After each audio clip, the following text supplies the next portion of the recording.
E aí galera, vamos agora detonar aqui com noções de zoologia, as características evolutivas dos principais filos de animais para a gente poder ter um entendimento. O grupo dos animais corresponde a um reino, tá? Onde os organismos são eucariontes, pluricelulares e heterótrofos por ingestão de forma predominante, né? Como um todo eles são heterótrofos por ingestão, mas a gente tem as tênias lá no grupo dos plateumintos, na classe dos cestódios, que é um grupo de organismos heterótrofo por absorção. As tênias não têm sistema digestivo, que é uma adaptação à vida parasitária lá na classe dos cestódios, no filo dos plateumintos. Quando a gente vai trabalhar com os animais, eles surgiram a partir de um grupo de protozoários flagelados, né, que tinham um colarinho membranoso em volta ali do seu flagelo e que foram se organizando e deram origem aos primeiros animais, né? Hoje nós temos aí mais de 37 filos, a depender da hipótese filogenética, e a gente estuda alguns deles, né? Poríferos, que são animais cheios de poros, como as esponjas, quinidários, como as águas-vivas, as anêmonas do mar, os corais, plateumintos, como o esquistossoma, a tênia, como as planárias, nematódios, como lombrigas, o xeréria, ancilóstomo, anelídeos, como poliquetos, como a eunice virides, e as minhocas, artrópodes, que é o grupo de maior biodiversidade no planeta, né? Quando a gente vai trabalhar com biodiversidade, vale a pena a gente lembrar que os artrópodes correspondem ao grupo de primeiro lugar, por conta do exoesqueleto quitinoso deles, que permite que eles se adaptem a diferentes ambientes, e também de uma coevolução com as plantas angiospermas, né? Os insetos e as angiospermas são os grupos dentro dos seres vivos, né, desses dois reinos, de maior biodiversidade. Cada 4 espécies do planeta, 3 são artrópodes e 2 são insetos, a classe dos insetos que está aqui dentro. Em segundo lugar, a gente encontra o grupo dos moluscos, que são animais de corpo mole, animais que têm o corpo dividido, né, aí em pé, massa visceral e região cefálica, um pé musculoso. E em terceiro lugar, os vermes nematódios, que a gente vai estar encontrando aqui, que são vermes que a gente vai estar encontrando dentro desse grupo. A gente ainda tem aqui os equinodermos, os artrópodes, os moluscos, os equinodermos, como por exemplo, estrela do mar, lírio do mar, estrela serpente, a gente encontra aqui dentro dos equinodermos, que são animais exclusivamente marinhos, e o grupo dos cordados, que é o grupo ao qual fazemos parte. Eu vou primeiro caracterizar o jeitão de cada um desses animais e depois a gente vem para as características evolutivas, fazendo algumas análises aqui ainda nessa aula. Então, poríferos, que caracterizam um porífero? É um animal de corpo cheio de poros, é um animal aquático, é um animal que não tem tecido. Nos quinidários, o que é que a gente vai ter? Qual é a grande novidade evolutiva? Porífero não tem sistema digestivo, respiratório, não tem nada. Aí o que é que a gente tem? A grande novidade evolutiva aqui dos quinidários é que eles passam a apresentar tecidos, eles passam a apresentar neurônios, por isso vão ter sistema nervoso, e passam a apresentar cavidade digestiva pela primeira vez, além, né, de apresentar células mioepiteliais, que são células musculares. Aqui a gente tem quem? É o único grupo de animais que a gente tem metagênese ou alternância de gerações. A gente encontra o pólipo e a medusa. O pólipo geralmente é céssio, o céssio é o animal que é fixo, né? A gente tem aqui animais que são aquáticos, onde a gente tem o pólipo e a medusa. A medusa ela é natante, né? Ela faz aquela natação por jato-propulsão, se apropriando da ação e reação, joga água para um lado e o animal vai para o outro. E a grande característica desse grupo aqui é que pela primeira vez a gente vai ter a cavidade digestiva e eles têm aqueles tentáculos com quinidócitos, que são aquelas células urticantes, tá? Depois a gente vem para o grupo dos plateumintos. O grupo dos plateumintos são animais dorsiventral achatados. Quando eu digo a você que um animal é dorsiventral achatado, como por exemplo uma planária, isso significa que ele tem uma grande superfície em relação ao volume, o que facilita as trocas, né, e as difusões. No grupo dos nematódios, os animais eles são cilíndricos, alongados e afilados nas extremidades. Nesses dois grupos nós temos vermes, tá? Na verdade, esses 3 filos aqui, eles correspondem ao que nós chamamos de vermes. Só que é importante a gente lembrar que vermes não é uma categoria taxonômica. A gente tem 3 filos distintos, 2 filos não segmentados e um filo segmentado.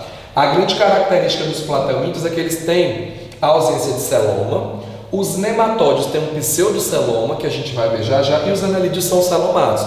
Só que os anelídeos são vermes segmentados. Quando a gente trabalha com segmentação, a segmentação ela corresponde ao que nós chamamos de metameria. A metameria ou segmentação é uma característica que nós vamos encontrar no grupo dos anelídeos, no grupo dos artrópodes e no grupo dos cordados.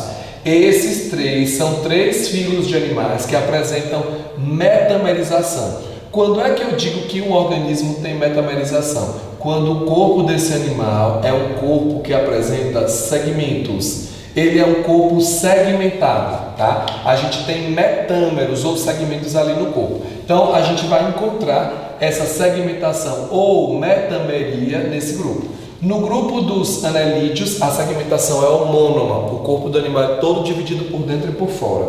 Nos artrópodes, a segmentação é heterônoma. Por quê? Porque nos artrópodes a gente vai apresentar a formação de tagmas. A gente tem a tagmatização. O que seria essa tagmatização? É quando a gente vê que o corpo apresenta cabeça, tórax e abdômen. É o que acontece, por exemplo, numa formiga, numa abelha. Em alguns casos a gente tem a junção da cabeça com o tórax e na aranha a gente tem lá o cefalotórax e o abdômen. No caranguejo a gente tem o cefalotórax e o abdômen. É mais ou menos por aí que a gente vai ter. Então a gente tem o grupo dos artrópodes, insetos, né? Os aracnídeos como aranhas, escorpiões, como por exemplo o carrapato. A gente tem os miriápodes, que são os quilópodes e os diplópodes. Esses são os grupos dentro dos artrópodes. Temos aqui no grupo dos moluscos, né, algumas características marcantes como pé, massa visceral e região cefálica ou cabeça. Temos o grupo dos equinodermos, né, onde a gente vai encontrar principalmente a estrela do mar, e os cordados, onde a gente tem os protocordados e tem nós, né, que somos animais vertebrados dentro desse grupo. Como é que a gente faz a classificação desses animais? Hoje é muito importante que a gente entenda as características gerais desses grupos para qualquer prova. Uma ou outra prova é um pouco mais específica e exige de vocês um estudo realmente passo a passo, característica por característica dentro do fio. O que a gente tem aqui? Um dos critérios de classificação é a presença de tecido. Eu tenho poríferos, que são os únicos animais parazoários. Parazoa significa que eu não tenho tecido nem cavidade digestiva. O único filo que se enquadra aqui é o filo dos poríferos. Parazoa é um sub-reino do reino animal. E eu tenho aqui o metazoa, onde os demais animais vão estar presentes. Outra característica que eu posso levar em consideração é a cavidade digestiva.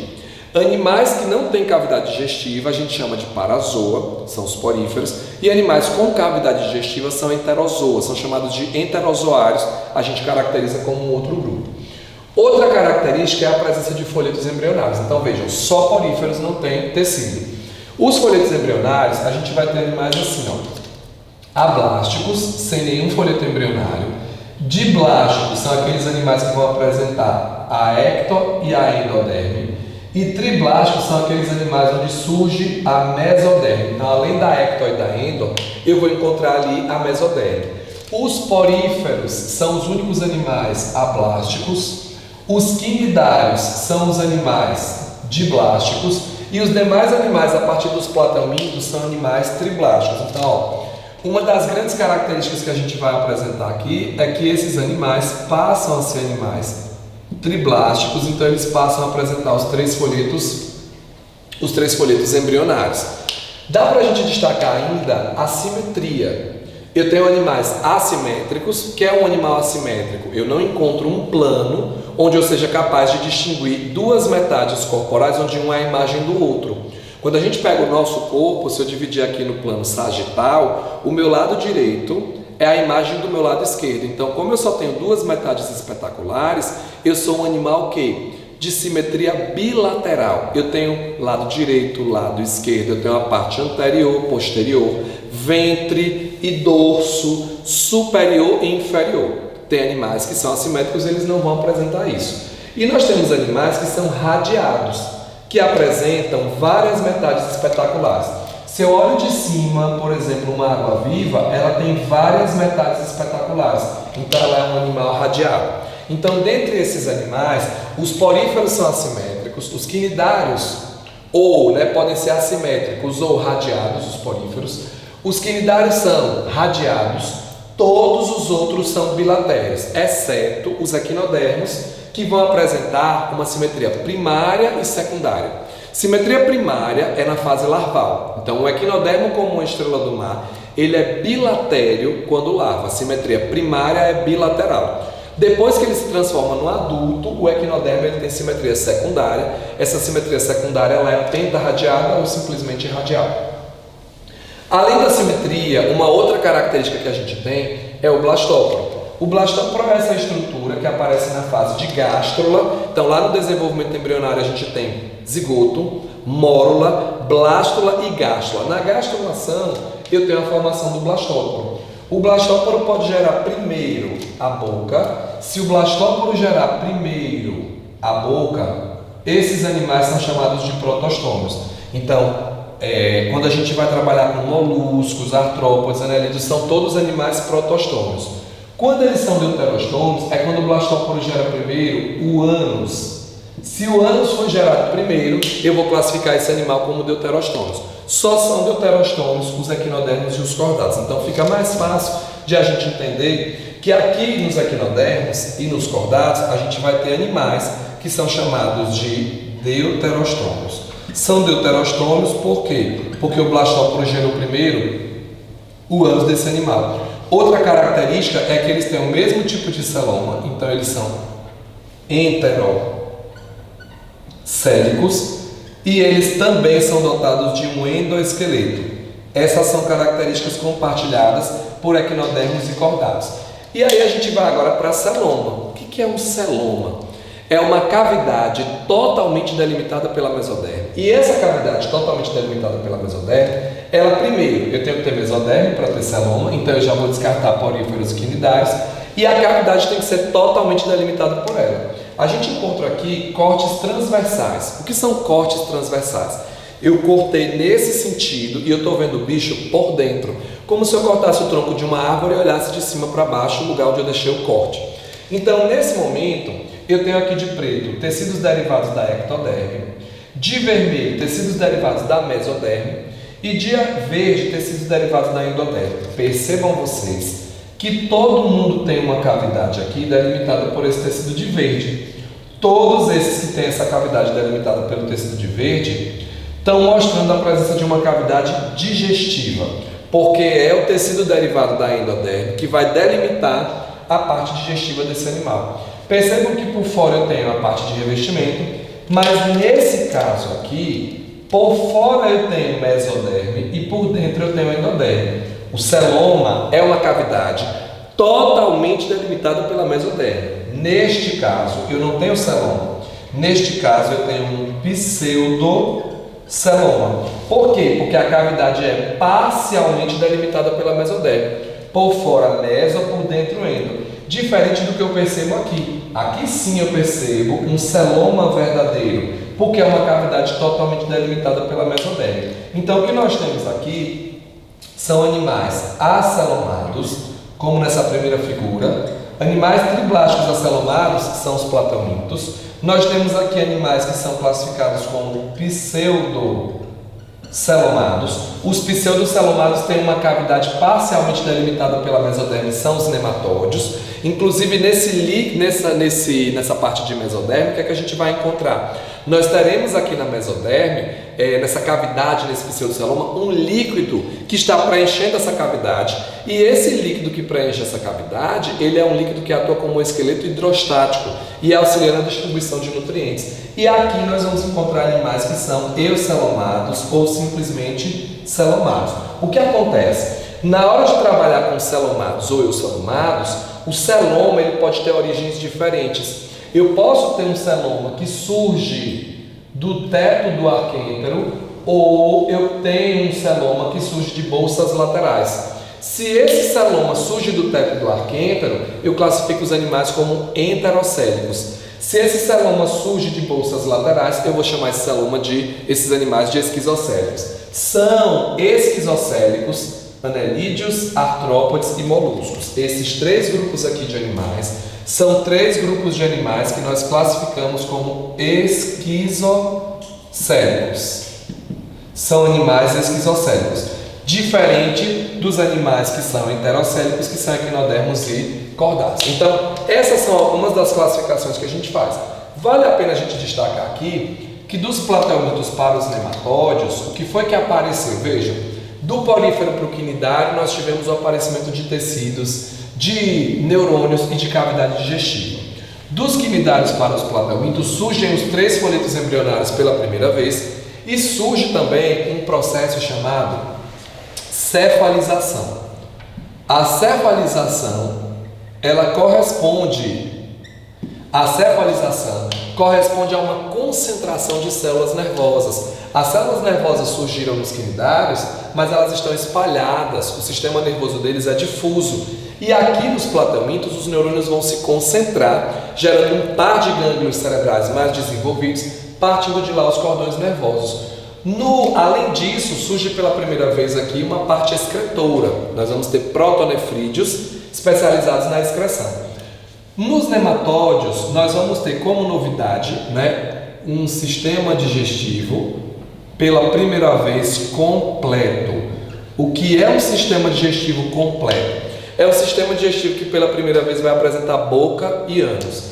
Em quinidários e plateumintos, o sistema digestivo é incompleto. Eles têm boca, o alimento entra, ocorre a digestão e os resíduos saem pelo mesmo orifício. Pela primeira vez, nos nematóides, eu vou ter um sistema digestivo completo. Aqui nesse grupo, a gente vai destacar que eles têm celoma, mas eles são animais chamados esquizocélicos, tá? Já coloquei ali para vocês, repetindo aqui que eles são esquizocélicos e protostômicos. Aí a gente tem as outras características gerais que são típicas de cada filo, mas essas informações são informações importantíssimas. Gente, o que surge aqui nos cordados, que vai fazer eles serem diferentes dos outros animais, são as seguintes características. Cordados vão apresentar pelo menos em uma fase de vida notocorda, que é um bastão flexível de sustentação do bicho. Eles vão apresentar fendas faringianas, endóstilo, cauda musculosa pós-anal. Essas são algumas das características que a gente encontra no grupo de cordados. Mas cordados a gente vai pegar e colocar numa outra aula para trabalhar com os animais que são vertebrados em especial. Essa é a nossa aula de zoologia, para a gente fazer um geralzão de zoologia com ênfase principalmente nas características gerais e nos animais invertebrados. Invertebrado é um termo que não tem valor taxonômico. Envolvem esses filos e uma parte do filo dos cordados, tá? Os cefalocordados e os urocordados são cordados que não apresentam vértebras, não apresentam também crânio e aí são invertebrados. Dentro dos cordados existe um subfilo chamado subfilo vertebrata, onde todos os animais têm crânio. E aí a gente faz uma aula só sobre eles, tá? É isso aí, gente. Valeu!